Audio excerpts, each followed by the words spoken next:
జై శ్రీరామ్. అందరికీ నమస్కారం. వెల్కమ్ టు న్యూస్ అఖండ. నేను మీ కస్తూరి శ్రీధర్. మన భారతదేశం చైనాను దెబ్బతీస్తుంది. సరే, ఇంతకు ఏం జరిగింది, ఏం జరుగుతుందో ఈ న్యూస్ ద్వారా చెప్పే ప్రయత్నం చేస్తా. న్యూస్ మాత్రం నెక్స్ట్ లెవెల్ ఉంటుంది అట్నే, ఓకేనా? గుంట నక్కైనటువంటి చైనాను మనం అసలు ఏ మాత్రం కూడా నమ్మటానికి లే. ఈ చైనా అనేది తన అసలు రంగు ఎప్పటికప్పుడు బయట పెట్టుకుంటానే ఉంటుంది. 1962 నుంచి 2025 వరకు ఈ చైనా మనకు వెన్నుపోటు పొడుచానే ఉండాలి. అయితే అప్పట్లో చేతకాని దద్దమ్మ ప్రభుత్వాలు ఉండడంతో ఈ చైనాది ఇష్టారాజ్యంగా మారిపోయింది. ఈ చైనా ఆడిందే ఆట, పాడిందే పాటగా తయారైంది. చైనా చేసిందే న్యాయం, చెప్పిందే చట్టం అయి కూర్చునింది అనమాట. అతి దారుణమైన విషయం ఏంటంటే, ఆ రోజుల్లో అంటే 2014 ముందు వరకు ఈ చైనాకు సంబంధించినటువంటి సైనికులు సరిహద్దులు దాటొచ్చి మన దేశంలోకి వచ్చి మన దేశ భూభాగం మీద తాగి తందనాలాడి ఏలా ఆడ ఉచ్చబోసిపోతా ఉన్నారంట.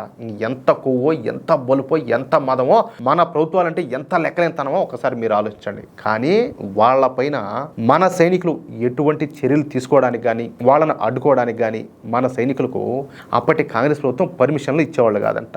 ఏం చేస్తారు పాపం వీళ్ళు? అంత దారుణంగా ఉండేటి పరిస్థితులు.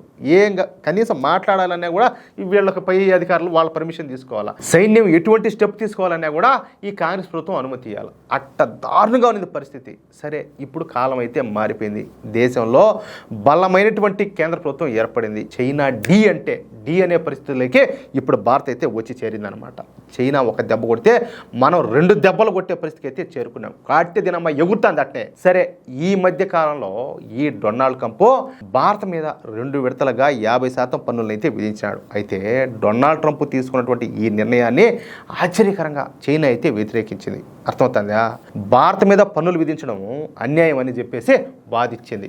మన మీద ప్రేమ కాదు, అవసరం, భారత్కు అండగా మేము ఉంటామని చెప్పేసి మన దేశానికి స్నేహహస్తాన్ని అందించింది. అదేవిధంగా అమెరికా పైన కలిసి పోరాడదామని, ఇక నుంచి కలిసిమెలిసి పనిచేద్దామని చెప్పేసి ఈ చైనా మన దేశానికి శుద్ధులు చెప్పింది. అంతేకాకుండా చైనాలో జరిగినటువంటి షాంఘై కోఆపరేషన్ ఆర్గనైజేషన్ సదస్సుకు మోడీ గారిని ప్రత్యేకంగా ఆహ్వానించింది. సరే, మన మోడీ గారు కూడా అక్కడికి వెళ్ళేసి వచ్చినారు. అయినప్పటికీ భారత్ మాత్రం చైనాను గుడ్డిగా నమ్మల. నరేంద్ర మోడీ గారు చైనాతో సన్నిహితంగా ఉన్నట్టు నటిస్తూనే ఆయన జాగ్రత్తలో ఆయన ఉన్నాడు. దేశాన్ని భద్రంగా ఉంచుతున్నాడు. అయితే ఒక పక్క స్నేహహస్తం అందించేటువంటి చైనా మరోసారి మనల్ని వెన్నుపోటు పడడానికి ప్రయత్నం చేస్తుంది. అదే బ్రహ్మపుత్ర నది మీద అతి పెద్ద డ్యామ్ను నిర్మించడం. ఈ బ్రహ్మపుత్ర నది చైనాలోని టిబెట్ నుంచి మన దేశంలో ఉన్నటువంటి అరుణాచల్ ప్రదేశ్, అదేవిధంగా అస్సాం రాష్ట్రాల గుండా ప్రవహిస్తా బంగ్లాదేశ్కి వెళ్తాదనమాట. ఈ బ్రహ్మపుత్ర నదిని టిబెట్లో యార్లాంగ్ సాంగ్పో అని పిలుస్తారు. దీని అమ్మ నాకుడు ఇది నోరు కూడా దీనికి సావడం లే. ఇప్పుడు చైనా ఈ బ్రహ్మపుత్ర నది మీద అతిపెద్ద హైడ్రో పవర్ డ్యామ్ని అయితే నిర్మిస్తుంది. ఈ డ్యామ్ పేరే మెడాగ్ హైడ్రో పవర్ స్టేషన్. నిజానికి ఈ బ్రహ్మపుత్ర నది మీద ఒక భారీ ప్రాజెక్ట్ నిర్మించాలనే ఆలోచన చైనాకు 2020లోనే వచ్చింది. కానీ మొన్న ఈ మధ్యనే అంటే జూలై నెలలోనే ఈ భారీ ప్రాజెక్టుకు శంకుస్థాపన కూడా చేశారు. టిబెట్లోని మెడాగ్ కౌంటీలో ఉన్నటువంటి గ్రేట్ బెండ్ అనే ప్రదేశంలో ఈ ప్రాజెక్ట్ నిర్మాణాన్ని అయితే ప్రారంభించారు. అక్కడ బ్రహ్మపుత్ర నది యు ఆకారంలో తిరిగి 50 కిలోమీటర్లలో దాదాపుగా 2000 అడుగులు ఎత్తు తగ్గుతుంది అనమాట. అంటే పోను డౌన్. అర్థమవుతుందా? దీంతో ఇది ప్రపంచంలోనే అతిపెద్ద హైడ్రో పవర్ ప్రాజెక్ట్ అయితే అవనుండదనమాట.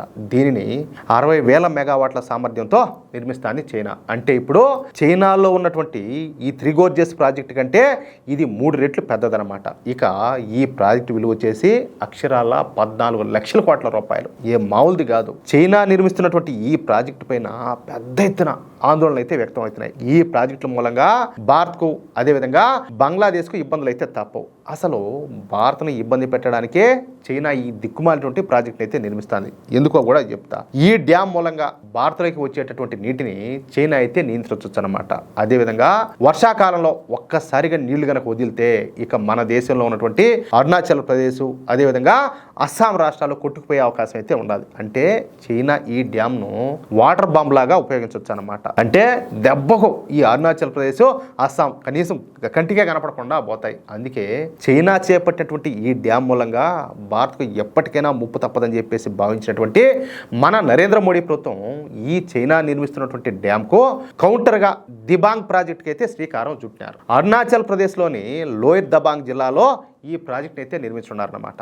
నిజానికి 2024లోనే నరేంద్ర మోడీ గారు ఈ డ్యాంకు శంకుస్థాపన చేసినప్పటికీ కూడా తరువాత ఎన్నికలు రావడంతో ఈ డ్యాం పనులన్నీ కూడా ఆగిపోయినాయి. సరే, ఆ తర్వాత ఇప్పుడు మళ్ళా ఈ డ్యాం పనులన్నీ కూడా చకచకా జరిగిపోతున్నాయి. రోడ్లు, అదేవిధంగా బ్రిడ్జిలు, అదేవిధంగా టన్నెల నిర్మాణం కూడా జరుగుతుంది.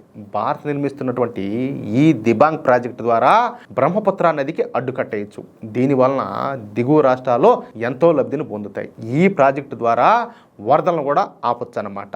ఎందుకంటే వాళ్ళు గేట్లు కానీ ఎత్తేస్తారనుకో మనకి ఇబ్బంది కదా, కాబట్టి వాటిని కూడా ఈ డ్యామ్ ద్వారా కంట్రోల్ చేయొచ్చు. అదేవిధంగా విద్యుత్ ఉత్పత్తి కూడా చేయొచ్చు. ఒకవేళ చైనా కనుక ఒక్కసారిగా నీటిని విడుదల చేసినట్టయితే చెప్పే కదా, ఈ డ్యామ్ ఆ ప్రవాహాన్ని కూడా అడ్డుకోగలుగుతుంది. అలాగే అస్సాము, అరుణాచల్ ప్రదేశ్లో వరదలు రాకుండా ఆపగలుగుతుంది. ఇకపోతే భారత్ నిర్మిస్తున్నటువంటి ఈ దిబాంగ్ ప్రాజెక్టు మన దేశంలోనే అతి పెద్ద ప్రాజెక్టుగా నిలవనున్నదనమాట.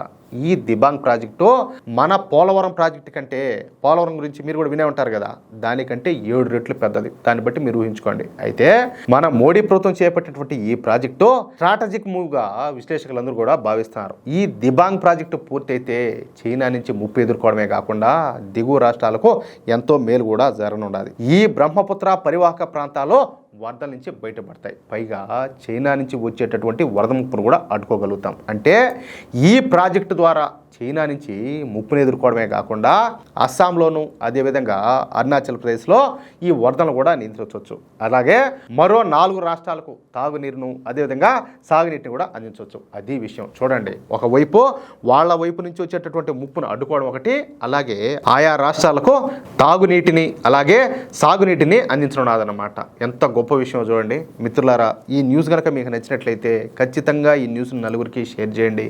అలాగే ప్రతి ఒక్కరు కూడా మీ యొక్క అమూల్యమైనటువంటి అభిప్రాయాలను కామెంట్ రూపంలో తెలియజేయండి. ఇంకో విషయం ఏంటంటే, ఇంతవరకు మీరు గనక మన ఛానల్ను సబ్స్క్రైబ్ చేసుకున్నట్లయితే ప్రతి ఒక్కరు కూడా మన ఛానల్ను సబ్స్క్రైబ్ చేసుకోండి, సపోర్ట్ చేయండి ప్లీజ్. జై శ్రీరామ్, జై హింద్.